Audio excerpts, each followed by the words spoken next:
There is a specific feeling that arrives when the world around you starts to feel unrecognizable. You might notice it during a corporate training session or while scrolling a social media feed. A sudden realization that your internal values and the external culture no longer speak the same language. Welcome to Gospel Walk. Today, we're looking at a perspective from Christ Academy on how to navigate life in a post-Christian society. In the Bible, this condition has a specific name: exile. It describes a state of displacement, a jarring disconnect between your core identity and the culture you live in every day. When the culture feels hostile, it's tempting to simply pull away, to retreat into what's often called a holy huddle. But when we withdraw out of fear or frustration, we lose the ability to influence the very world we're called to serve. The other common reaction is to blend in, to adopt the values of the crowd to avoid friction. But when we assimilate, we lose the distinctiveness that makes our faith meaningful in the first place. However, feeling out of place isn't a sign that something has gone wrong. Historically, it is a consistent feature of the Christian life. Rather than reacting to cultural shifts with uncertainty, we can look to the historical record of how those before us navigated these same waters with confidence. When the Israelites were taken to Babylon, they were a displaced people living behind massive foreign walls. They had lost their homes and were surrounded by a power that did not share their beliefs. While others promised a quick escape, the prophet Jeremiah delivered a different set of instructions, recorded here on this ancient scroll. God told them to settle in, build houses, and plant gardens.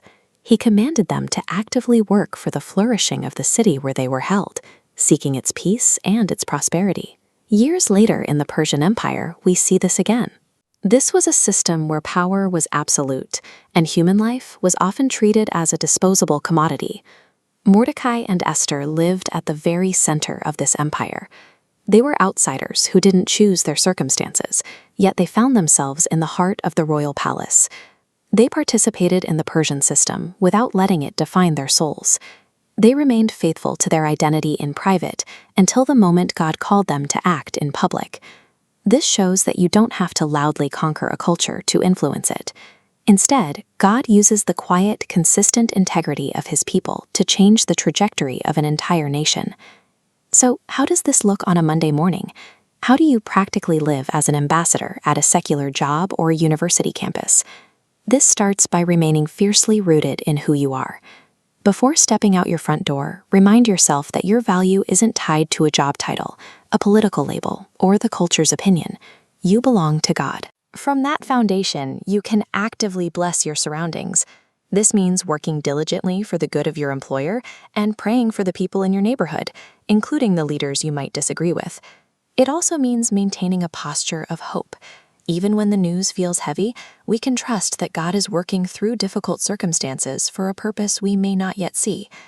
Finally, let your daily life be distinct.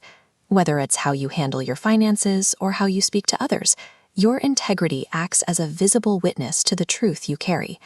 Living this way provides something the world can't offer.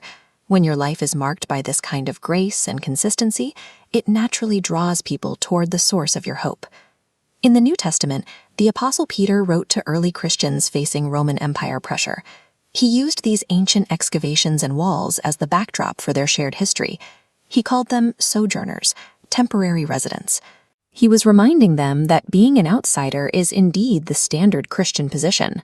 When we accept our ultimate home is elsewhere, we are no longer paralyzed by earthly politics. The historical record shows that when the Israelites went into exile, God didn't stay behind in a building. He went into the fire with them. That same presence is with you in your workplace, your classroom, and your family today. Your situation isn't an accident. It's a specific place where you're positioned to make a difference.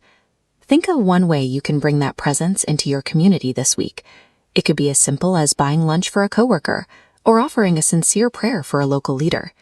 Embracing our identity as strangers with a living hope, we can engage any culture with fear. We can step into the world with confidence, knowing our primary citizenship remains unchanged.